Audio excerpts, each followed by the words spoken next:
With integrity, you have nothing to fear since you have nothing to hide.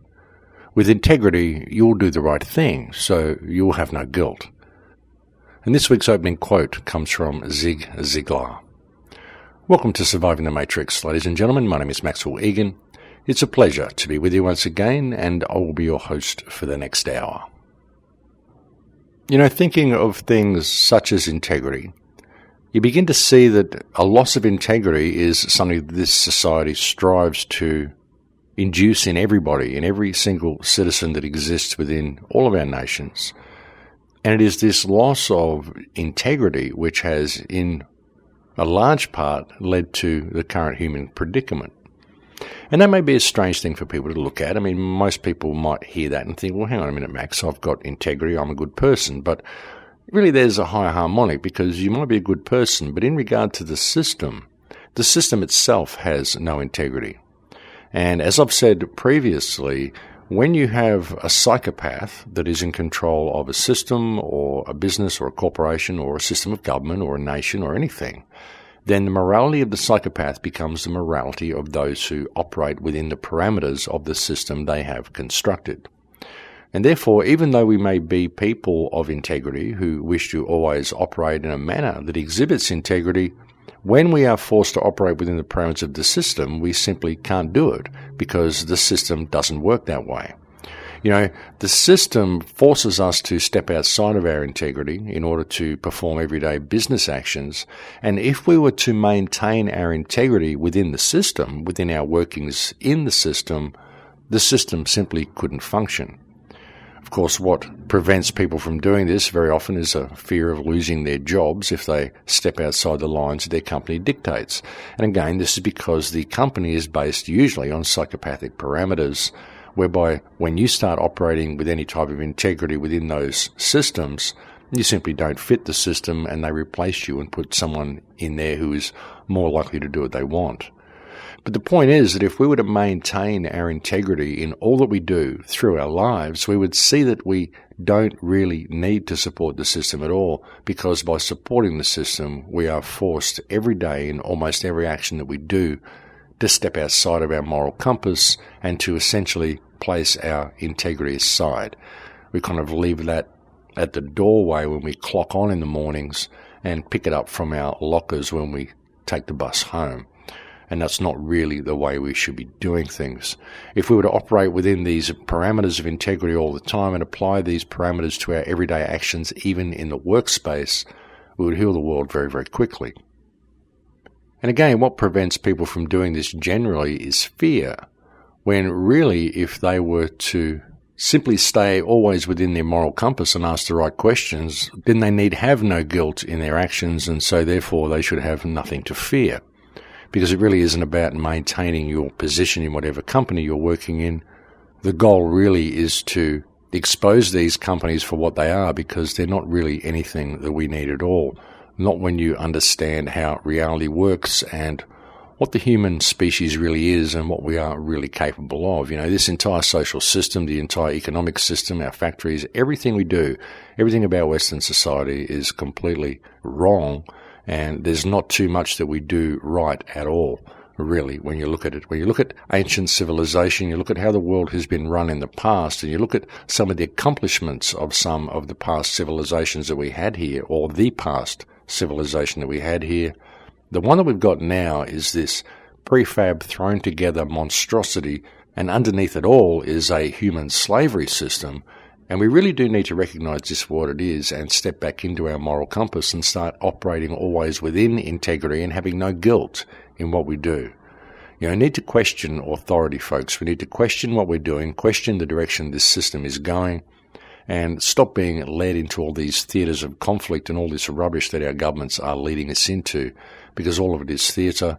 As I've said so often, this is just one big criminal family that all work together to put us into the state that we're in, and they're leading us further and further into this control grid. So it's important that we deal with that, but it's also important that we don't allow ourselves to be led into theatres of conflict within the independent media as well, because that's what all of this trolling is about. It's to lead you into theatres of conflict on the videos that you post and in the discussions that you get into, so nothing ever really gets discussed. It's all accusations, leading to arguments, leading to distrust. It's all about divide and conquer, and it's all a distraction from the real issue at hand, which is the fact that the world is run by criminals, and they're locking their criminal system down around us right now. And we need to seriously stop squabbling with each other and pay attention to this predicament we are currently in. We need to step back into our integrity, folks, and deal with this situation, and really that's all it will take for people to do in order for us to deal with it. And people shouldn't be in fear of speaking out and asking the right questions. They should be more concerned about the direction our politicians are leading us and realise that we don't have to do any of this.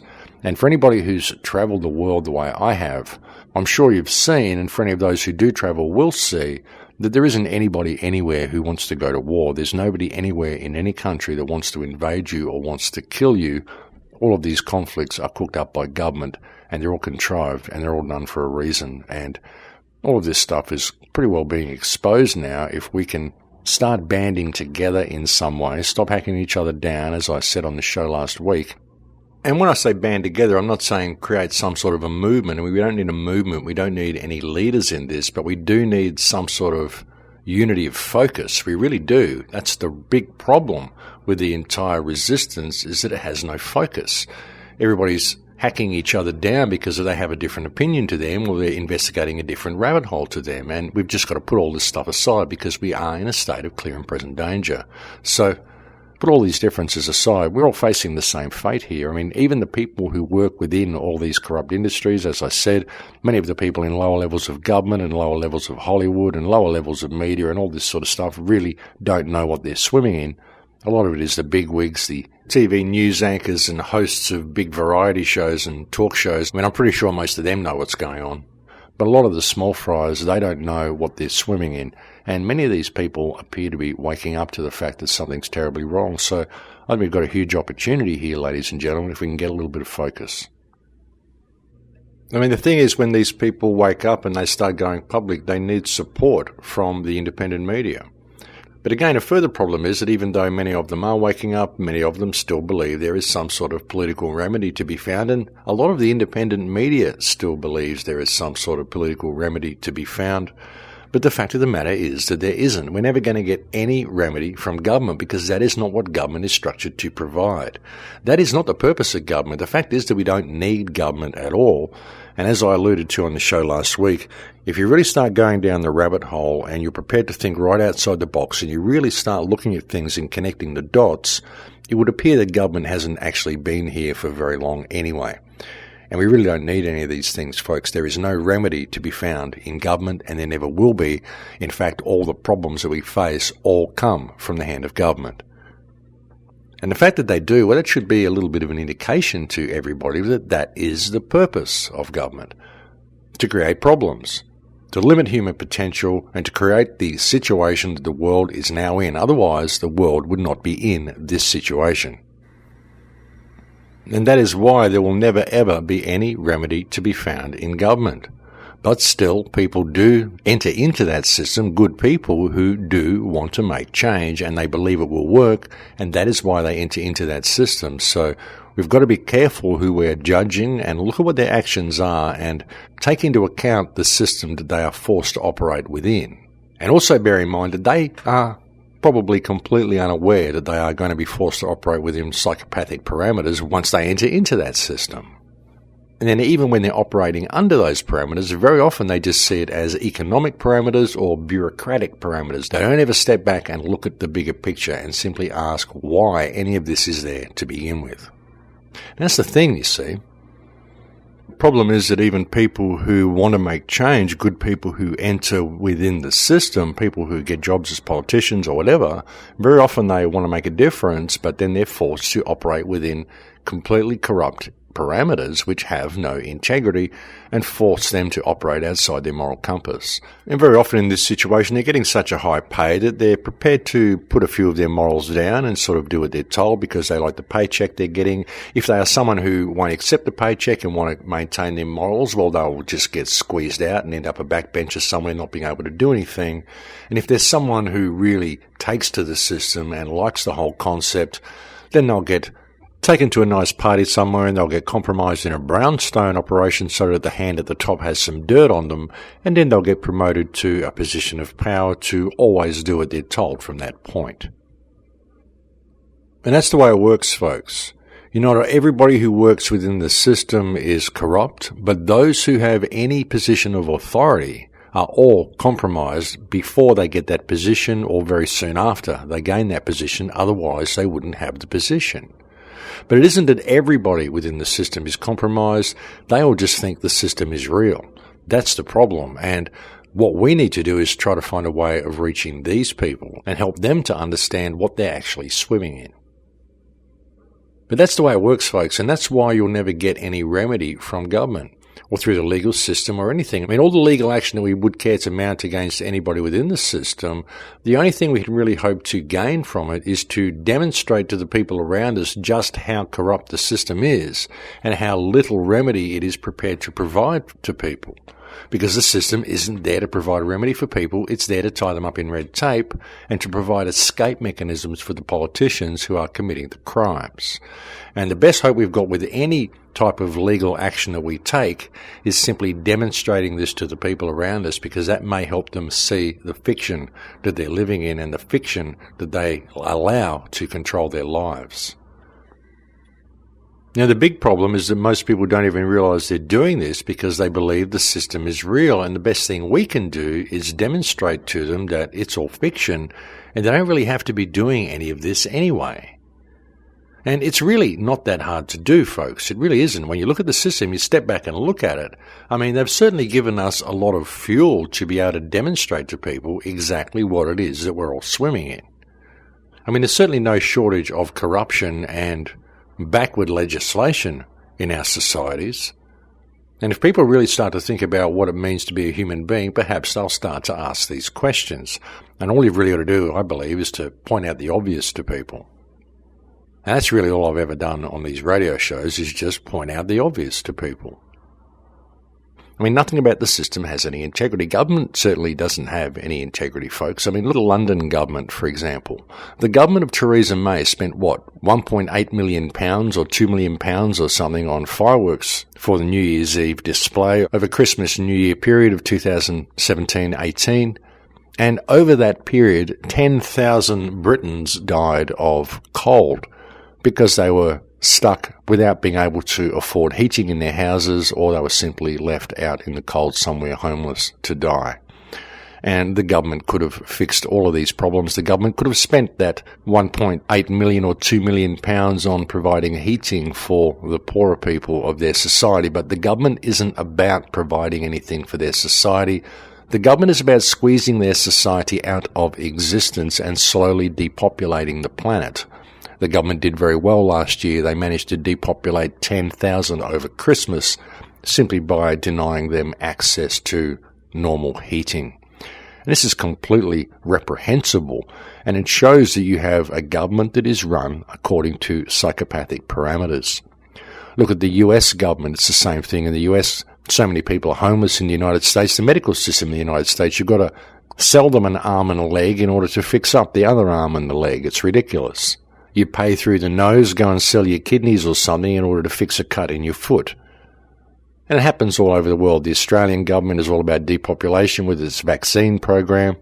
What it calls its intervention laws in the Northern Territory, which are simply apartheid laws, the horrendous actions of family services in Australia, the horrendous action of the Centrelink Department in Australia in penalising people of their payments, just doing essentially everything they can to make things as hard as they possibly can for the citizens of Australia. The rollout of 5G, the smart grid, the smart meters, everything they're doing, and the chemical spraying in the skies in all of our countries, which is just continuing and continuing and continuing. You know, this entire system has no integrity, and this entire system is held up by us because we are forced to operate outside our moral compasses in order to support the system. You know, and if we were to maintain our integrity through our lives in every action that we do, the system simply couldn't function. It's as simple as that. It's just a scary prospect for people because everyone is scared of losing their jobs because they don't have the support of the community around them, because everyone's kept in a state of scarcity Everyone's got to feed off everybody else in order to scrape their way through existence. And all of this has been set up, folks. The whole thing is a scam, and we need to stop participating in it. We really do. And again, as I was alluding to last week, there's every indication that this system has not really been in place for that long anyway. There's every indication that our history is very, very different to what we think it is, and that there was, quite recently, a worldwide civilization that existed on this earth. You know, when I say worldwide, perhaps not completely worldwide, perhaps there were pockets of more primitive areas, such as in the jungles of Peru, in the jungles of Thailand, and perhaps in the Philippines and places like this. But there is every indication that there was a very advanced culture, that was a worldwide culture, and that it existed not too long ago. This would be the culture that many people would refer to as Atlantis, I suppose. But even looking at Atlantis, I think many people have a misconception of Atlantis as well. Many people would perceive Atlantis to be an island that sank in the Atlantic Ocean or something like that. But I would more consider the possibility that Atlantis, though there may have been land that sunk, it was more of a worldwide culture, because really if you start looking around the world, you'll find that there are sunken ruins everywhere. There's sunken ruins in the Mediterranean, there's sunken ruins off the coast of America, the Bimini Wall, there's sunken ruins off the coast of Indonesia, off the coast of Japan, all sorts of places, ladies and gentlemen. There's far more ruins below the ocean than we would ever care to imagine. Even if you look on Google Earth, some of the weird lines that you see from some of the ocean mapping that they've done, I mean, if these photos are real, that they use to comprise the images that we see in Google Earth, and if you look at the land shots, well, there's every indication that they may be. You do see some very, very weird, what appear to be structures. You see very, very strange parallel lines and grid patterns and all sorts of stuff through the oceans. So even on the maps that we find today, modern mapping techniques, we're seeing some very, very strange things beneath the ocean. And as I said, folks, there appears to have once been a very well organized and highly advanced civilization that existed on this earth that was a very, very different civilization to the one that we have now. Very likely a civilization that lived very much in harmony with other civilizations. It does not appear that there was any war until some event that happened. And very interesting, in a lot of these old civilizations as well, you don't find things such as government buildings. You find areas that may have been used for prayer or worship or learning or gathering, but nothing that would appear was an administration center in many of these ancient civilizations, until we get to places such as Sumer, of course, which appeared to be a center of commerce and everything that we stand against. So that's something else. But looking at the structure of some of the civilizations or the layout of some of the cultures that we find around, say, Peru or Central America, even in the Middle East, these places don't really appear that they had any real administration. They seemed more like places of gathering, places of trade, places of worship. But more importantly, it very much appears to be a worldwide network of cultures that all interacted with each other because they all display similar architectural qualities in all of the buildings. I mean, of course, there are some that appear that they had palaces in places such as this, but not really things that we would perceive to be government buildings. Even some of the stuff that we're shown in what we're told is the Roman culture, it's questionable whether these forums were really meeting places of politicians or whether they were simply places where philosophers gathered, where matters were discussed when things needed to be discussed. You know, the whole system that we're told is the evolution of government as it stands today. We're told this started long, long ago and evolved into what we have now. There's no real evidence to back this up. I mean, sure, there's certain books and things, but who wrote these books? How do we know these books are true? How can we verify the validity of any of the information contained in them? I mean, all the books were rewritten, all the originals were burnt in the massive book burnings that happened. It was always the copies that managed to survive, and what was written in the copies. How do we know these books weren't written simply to construct the history that they want us to believe? I mean, it isn't like it hasn't been done before. Now, how do we know anything they tell us is true? Because nothing they tell us about the present is true, so why would anything they're telling us about the past be true most especially in regard to the ruins and the structures that we find around the world and what these may have been used for. You know, a lot of the stuff that they tell us these buildings were used for may well have been used for completely different purposes. And government may indeed be, in fact, a very, very recent addition to the human experience. You know, it's been a really interesting journey the last few months since finding out about this mud flood that's gone across Europe that I've mentioned to you on several shows recently. And this may not seem like much to people, but to me it's something that is incredibly huge. And it really does change my perspective of everything, and it's caused me to want to go and revisit all of the original research that got me started on this path. And that's what I've been doing a little bit on a few shows lately. You know, and we face a lot of danger from what's coming with the 5G and the smart grid and all the stuff that's coming. But finding this mud flood has really got me intrigued, and it's made me realize just how close we are to freedom and why they are rolling this system out as quickly as they are. Because the implications of there being a very advanced culture that existed on this earth just a few hundred years ago really does change everything. It's an incredibly empowering concept to think about. And a lot of stuff points towards this, folks. When I look at the dates of some of the houses that I saw in Holland, the I646 and J646 and dates such as this on houses, everything seems to have changed around the 1600s and 1700s.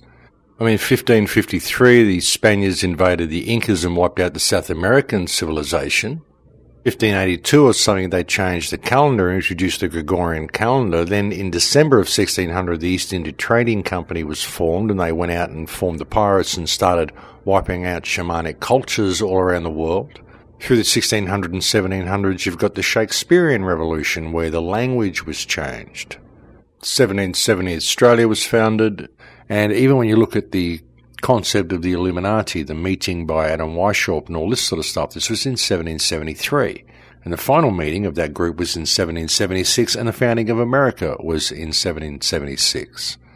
It all happens around the same time, and around the 16 and 1700s, everything seems to have changed, and we also find this mud flood that has gone right across Europe that no one seems to be talking about. And there's also people that have been sending me emails that I haven't confirmed yet that are saying that traces of such a mud flood can also be found across certain areas in the United States. So the question is, what happened, and how far back does our history go, and what is our real history? Because the time period of our history, circa 1550 to 1800, does really hold a lot of significance. A lot of really weird stuff happened during this period right across the world, a lot of stuff that you wouldn't think was related, but when you look a little deeper, it all seems to be interconnected. But the thing is, what if these dates are even wrong? And what if 1,000 years has been added? And what if the dates when these events actually occurred was in between 550 and 800? And what if the date that we are in now is actually the year 1018? And I know that's going to sound really strange to people as well. But the thing is, you know, when I discovered this mud flood and I was sort of led to this information, once I started investigating it and I started searching, I found all sorts of other people that were talking about it as well. And I found all sorts of other people that have been doing similar research to me that I didn't even know about, that have all been leading towards this same conclusion. And that's been very interesting as well. I've recently discovered the work of Anatoly Fomenko, which I find incredibly fascinating. This is something I hadn't really come across before, folks. It's a book that's written in Russian, and I've just discovered an English copy of it. And it's been quite fascinating to see the timeline of history that he's offered. And the scenario that he suggests and the evidence that he presents to support it is actually quite compelling. And having looked at many of the ruins that I've seen around the world and some of the ancient sites that I've visited, a lot of them really don't look that old. I mean, that's something that I was struck by when I was there. Even when you go and look at some of the ruins in Egypt, look at some of the ruins in Peru, some of these look very, very fresh. There's very little erosion on many of these stones in these places. And a lot of the architecture really does seem like it was done quite recently, historically speaking. And so when I started looking at this, and I began looking at this mud flood and began revisiting some of my own research, it was really quite delightful to find that there were other people who were coming to similar conclusions. And I think that we are on the verge of a huge revelation regarding where we come from, where we've been, and what this world is, and what has really been going on here for the last few hundred years. I think a lot of stuff is about to be revealed, ladies and gentlemen, and I think, again, that's a lot of the reason why we're seeing this whole 5G smart grid rolled out as quickly as they can roll it out, because they're quite frightened of the awakening process that is happening. Now, a lot of people are really starting to think outside the box these days, ladies and gentlemen, and that's a good thing. And so much information is coming to light now. If we can just set our differences aside and step back and really start to look at things with a wider perspective and put down whatever little box view we've got of reality and really start thinking with an open mind, we may find a little bit of clarity is going to come from this situation. And that might lead to something very, very good, because clarity is what we need. Clarity and focus, but we've really got to stop giving our attention to this system and stop paying homage and tribute to this system, because this system is not serving us. It is a fiction, and there is so much more going on around us that people simply aren't looking at. They're just not noticing because they don't have time to. But I think with the right focus and clarity from the independent media, perhaps we could bring something really good to the sleeping masses out there. But again, we've got to put down our stuff with each other in order to do this, and we've got to get a little bit of focus on applying some positive action and some positive steps to finding a way out of this predicament that we are currently in. And of course, what we're going to have to do this, folks, really is to put down all of our stuff with each other, to allow others to think differently and apply some discussion to the narrative rather than argument to the narrative. You know, we've got to be prepared to discuss things with each other rather than arguing and fighting and belittling each other, because it's very counterproductive. It doesn't get anywhere. Divide and conquer is the motto, and that's all it ever achieves.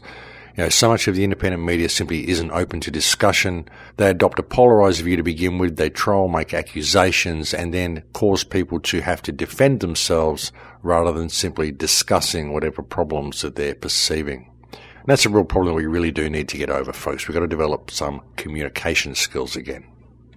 But I think we've reached break time here, folks, so I'll leave it there for now. Thank you for joining me on the air today. It's always a pleasure to have your company. And I'll be back to speak to you again in a few minutes. Don't go away, there is plenty more to come. And welcome back, ladies and gentlemen.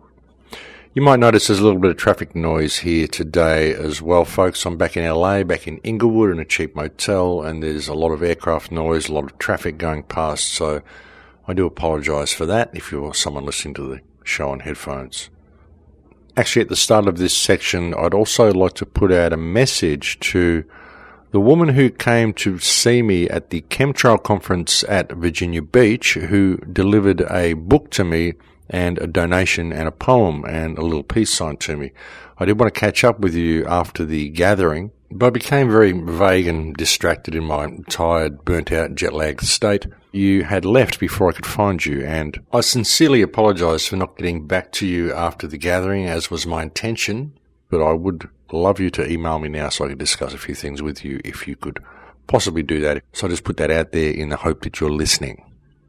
And I'll put out an apology for anybody who's waiting for messages for me on other platforms as well, folks. As I said, I've been staying in a cheap motel in Inglewood, and I went to speak in Virginia Beach last weekend, and I've had very bad internet since I got back. I haven't been able to open a lot of websites. I can't open a lot of my email. I can't load Steemit. I can't even load Skype most of the time. I can access YouTube, but that's about it. Sometimes I can load Facebook, but that's about it. So if you're waiting for messages for me, please bear with me until I get home next week when I will have some internet.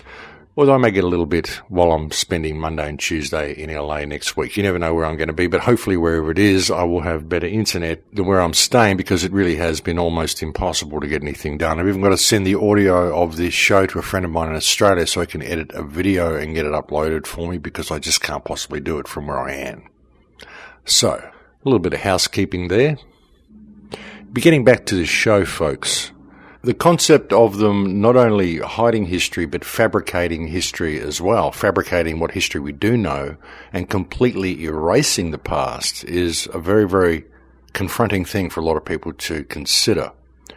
But it certainly would explain a lot of things. And it would explain all the ancient monuments that are lying all around the world, why they don't appear to be particularly aged. It would explain what all of the weird stuff that we see in the oceans is all about, and what all these ruins really are. I mean, it certainly would explain all of the ancient maps that we find all around the world, many of which show the poles without ice, many of which show countries that simply don't exist now, such as Tartar, or Tartaria as some people call it.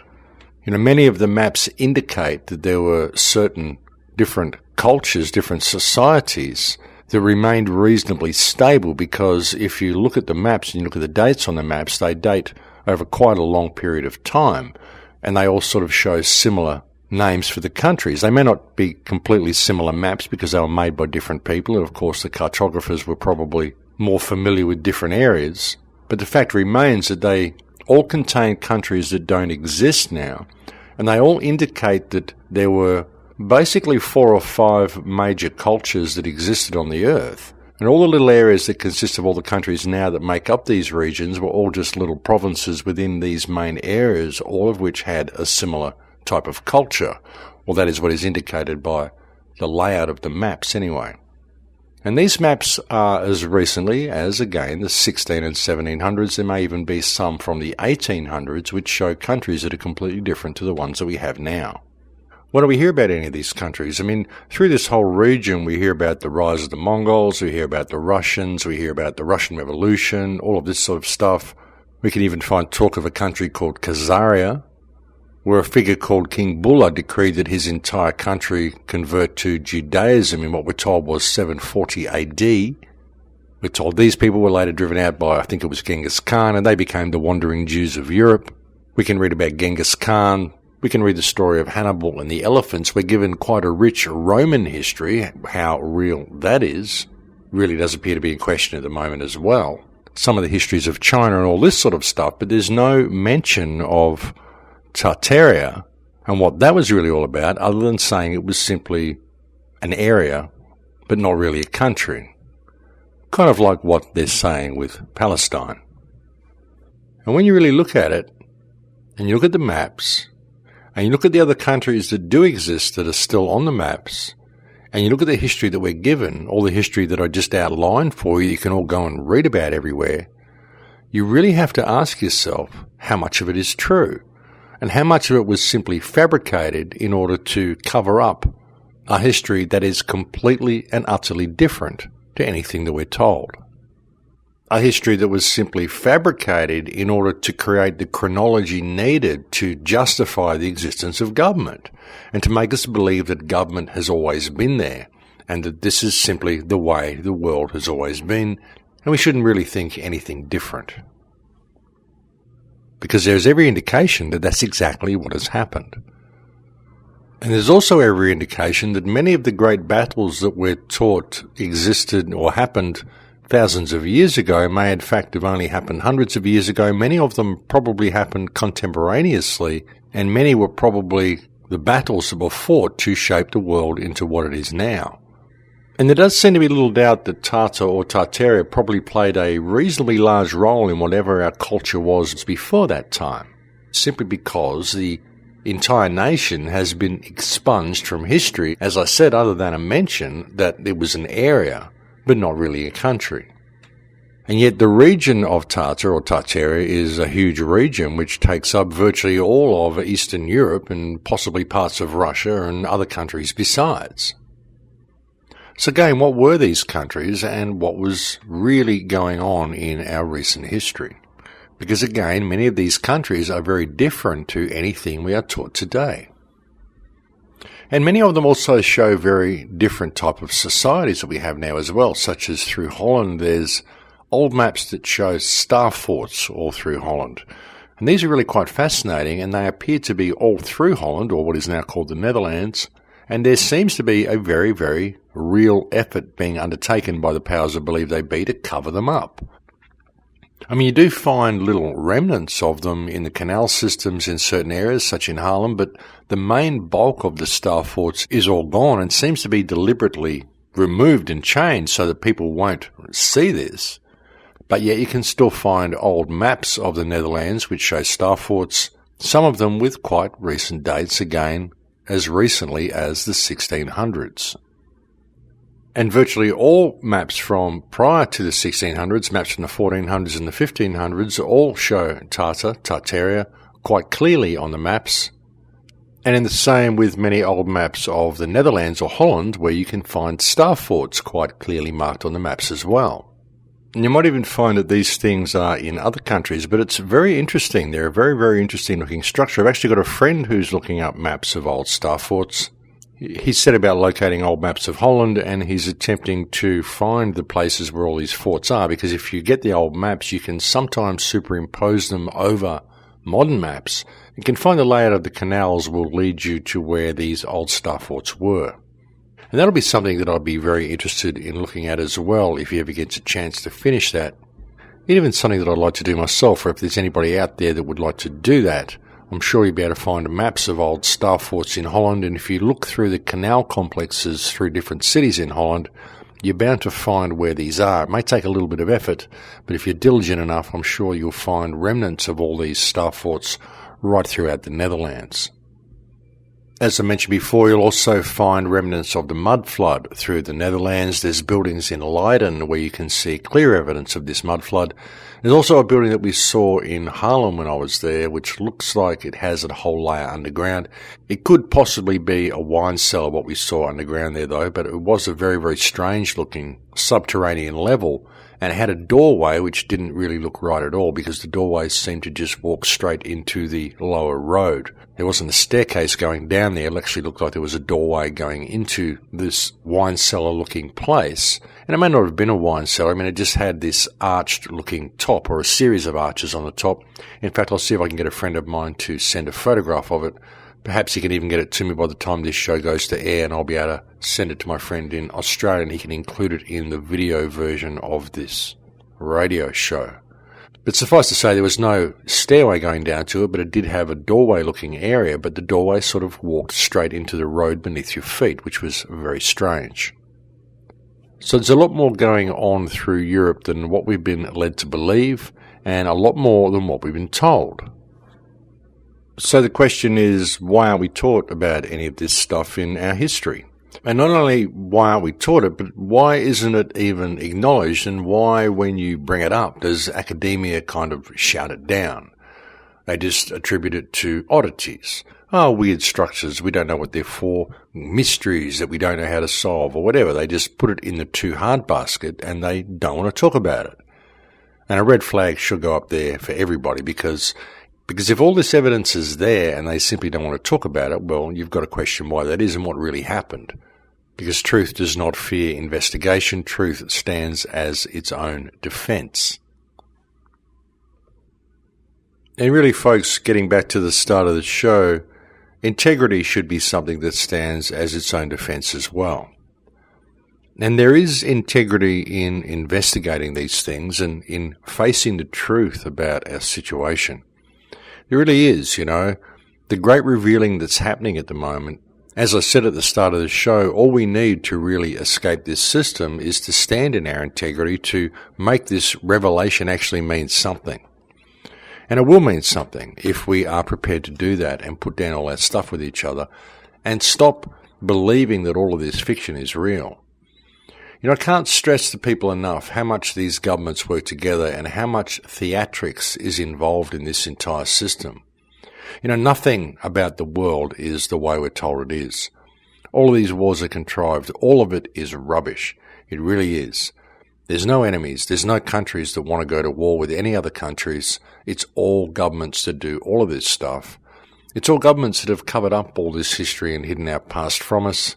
Governments and religious institutions, academic institutions, all of these institutions have hidden our history from us and essentially hidden ourselves from us. And as I've said so many times recently, how long would it take to change history? 1 generation. That's all it would take. And when you look at the world, folks, it's very, very different to what it should be. And even with the amount of civilization we've got here, why is there such primitive cultures that still exist on this earth? if we've managed to build up over this period of thousands of years and get to this period of democracy and go and conquer all these countries and all these things that we're supposed to have done over this time frame that we're given, then why is the world in the state that it's in? Why are there still primitive cultures living in the forest? Why are there still undiscovered cultures? Why are there still cultures as primitive as the Australian Aboriginals, or as different as the Australian Aboriginals? I wouldn't really want to call them primitive, because really, if you look at them from a spiritual perspective, they're actually quite advanced. But why would these cultures exist while we have all of this technology building all around the earth? And if we were able to do these things hundreds and hundreds of years ago, thousands of years ago, cultures such as the Romans, we're told, who did all this sailing and did all this stuff, well, how come there were all these areas of earth that were undiscovered and unconquered and unchanged and all the stuff that we're told about? None of it makes any sense, folks. How can there be maps that exist of America from the 1500s if it hadn't been discovered until Columbus came across there in the 1700s? And there are maps that exist that show America in the 1400s and the 1500s. So nothing is what we're being told, ladies and gentlemen, none of it. It's all rubbish, the whole thing. And when it really begins to sink into you that even all the dates that I've referred to in the latter half of the show here, such as the 1400s and 1500s and 16 and 1700s, these may well in fact be the 400s, the 500s, the 600s and the 700s. Because really, when you start looking around the world, you can find absolutely no evidence to really support anything such as the Dark Ages that we're told existed. 1,000 years of bloodshed and torture and all of this stuff when the world was just dark and we don't know what happened. It was just this big schmozzle after the downfall of Rome and everything turned sideways. And out of it came the Renaissance and this wonderful civilization that we have now. And the whole concept is just completely and utterly ridiculous.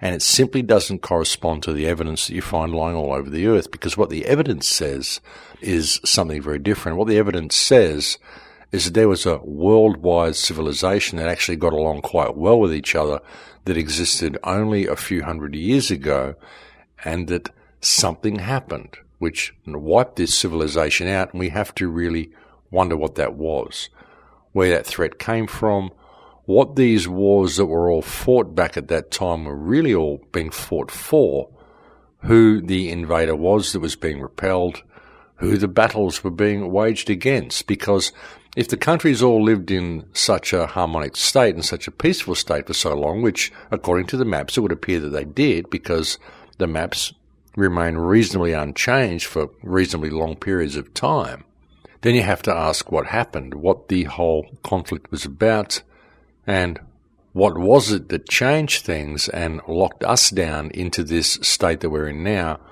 where we are really so disconnected from our true selves and so disconnected from our inner power. And it's happened to so many people. I mean, the whole earth is pretty well disconnected, and that's the way you do it, I guess. You have to disconnect everybody so that way nobody knows that it's happening. But it has happened, and you have to ask what caused it and what it would take to roll it back. And I really think that a lot of what it would take to roll it back is for us to break out of this fear and realize that this authority is fiction, these governments are fictions, we're all basically under mind control. It's like the whole world is under a state of mass hypnosis. And if we can just develop this respect for each other enough to stand up together and say, hey, we're not going to do this anymore, and just take the time out to actually think about things, perhaps we'll make some sort of a difference. But I think there is a huge awakening happening, ladies and gentlemen. I really do. I can feel something in the air is changing. And I think it's changing for the better. In fact, I'm feeling more positive about things now than I have for a very long time. I mean, even with the rollout of the 5G and all this sort of stuff, I don't think they're really going to get away with this whole smart system that they're rolling out. I think too many people are waking up to it, and I think too many people are becoming empowered in a new knowledge of what they are really capable of. I think many people are feeling this inner power now, and they're feeling that they can stand up and make a difference, and they can deal with the people who are attempting to control them, because they can refer to them just as people and treat them just as people. Not as rulers, not as leaders, not as politicians, not as anything of authority, just a guy in a suit or a woman in a suit. In fact, someone who's your employee who is supposed to be doing what they're told and in fact isn't. And I think a lot of people are getting motivated to this now. I think 5G and the smart grid has really motivated people in this respect. And I think once they do get motivated into standing up against this smart grid, it really does inspire them with a sense of personal power, and it inspires them to get involved in other activities and ultimately inspires them to discover more of themselves. And that's really the key to it all, because it is the loss of self that has caused all of this problem to begin with. It really has, and so there we come full circle back to the rediscovery of us. And it may seem like a really kind of a strange esoteric show today, ladies and gentlemen, but to me it's a really, really fascinating topic to look at all of this sort of stuff. It's a really fascinating scenario to discuss. And as I've said right since the beginning of when I first started speaking out, if we can ever really discover our past, it will really help us in creating a viable future, because it is a loss of our past, a loss of our history, which has caused so many of our problems. We can never really know who we are until we find out what our real history is and find out where we come from. And once we do that, I think we're going to find that we have so much personal power and that we are capable of so much. I think we're going to find that many of these mysteries that we think exist from past civilizations aren't really mysteries at all. That we were the ones that built all of these monuments. I mean, sure, there were probably other races as well, such as the giants that are mentioned in so many tales. But I think we'll find that many of the structures that we find so mysterious today were really built by means that weren't so mysterious to us back then. It's just that we've lost our knowledge. I mean, there's some things out there that we've still got. The way the pyramids were built is actually quite well known amongst the right circles, because there is a stele in a place called Davros in northern Egypt near Elephantine, which is called the famine stele, which discusses how limestone can be synthesized, a limestone concrete can be created, and how this can be used for building monuments. And it even describes the building of 3 monuments, one built for the god Kumun, one built for the pharaoh Zosa, and one built for the scribe Imhotep. And there's every indication that that is what the 3 pyramids were actually for. And they weren't built by dragging huge stone blocks around the place. They were actually poured via kind of a concrete mix. And you find that the limestone in the Giza quarry is actually water soluble, and if you mix that dissolved limestone with ground aggregates and ground seashells, you will come up with a compound which looks very much like the limestone that the pyramids are built from. And this is all described in, as I said, the famine stele near Davros, near Elephantine in northern Egypt. The Egyptologists look at this and they say this is just a myth. This stele isn't worth any real value. And it's interesting that they say that because, as I said, the stele discusses the synthesizing of limestone, of a limestone concrete type mix, and it discusses the building of 3 great monuments in Egypt. And looking at Egypt, you would think that they would pay a little bit of attention to that, but of course it doesn't fit the official narrative, and so they choose to ignore it and simply not tell anybody that this stele exists. But it does, and according to this stele, there was no mystery to the pyramids at all. They were poured like any other building that is built of any other type of concrete. Only what they're built of is not really concrete. It would be more accurate to refer to it as a type of geopolymer. And yes, folks, everything that is required to make the geopolymer that is outlined in the famine stele can be found in abundance in Egypt. And if you bring all of this to the attention of the Egyptologists, they'll tell you, no, it's very unlikely that the pyramids are made using this method because the blocks in the pyramid clearly show the remains of fossils in the blocks. And yet when you examine the water-soluble limestone to be found in the Giza quarry, you find that it is actually full of fossils, so there is no real basis for their statement that it couldn't possibly have been made this way. The other argument that they use is that there is no proof that the pyramids are made of any type of geopolymer, but of course in saying that, they naturally refuse to allow anybody to take a piece of the pyramid away for testing so that they can see whether it is a geopolymer or not. Interesting little sidestep, folks, and that's always how they do it. They simply ignore the evidence to give you the official narrative, and the official narrative is never really what any of the evidence says.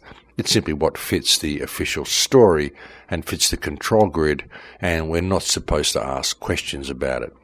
But really we should. We need to ask questions about all of this stuff, folks, because there's so much hidden from us, and there's no evidence to suggest that anything they've told us about history is actually correct. Not when you get out there and you really start looking around and you do it with an open mind. Don't look at what their academic books tell you.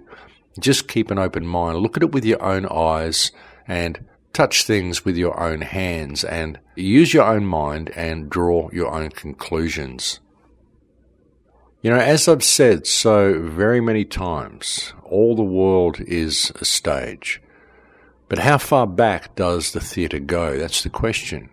How much do we really know about anything we think is true at all? Really, you have to ask the question, folks. And the amount of distractions that we've got in the world today, it's almost impossible for people to ask these questions. And if they do, it's almost impossible for them to find the answers because they simply don't know where to look. But ultimately, I think the place you need to look is inside yourself. Because you're not going to find the answers in books. You're not going to find the answers in academic institutions. You're certainly not going to find it in anything that this system gives us to consume. You might find an answer that you're looking for. You might find the answer that you want. But will it be the truth? That's the thing. A lot of the answers that we get are very appealing to our senses. They're very appealing to what our particular political persuasion or our particular philosophical mindset may be. But that doesn't make any of them the truth, because all of the information that we consume has been put out there for us to consume. And we need to be very prudent when making decisions about any of this stuff, ladies and gentlemen. We really do. But as I said, I think there is a great unveiling happening. And I think it's now time for people to put down their stuff with everybody else and put down all their stuff in general and take some time out and maybe contemplate exactly what's going on here. Because as soon as we do that, as soon as we disconnect, we're going to find that we get some change very, very quickly, because in all of this, we are the ones who hold the system up, and all we have to do is stop doing that, and the world will change. Well, again, we have now reached that time where we are almost at the end of the show, ladies and gentlemen. And thank you for joining me on the show today. It's been quite enjoyable talking about these topics. I do find it quite pleasurable to talk about history. As I said, it is one of the things that first got me started. I am speaking tomorrow at Regeneration in San Diego at Oceanside. And if you're listening to the show on Saturday morning, then it is today that I am speaking at Regeneration at Oceanside. Do come along to that if you possibly can.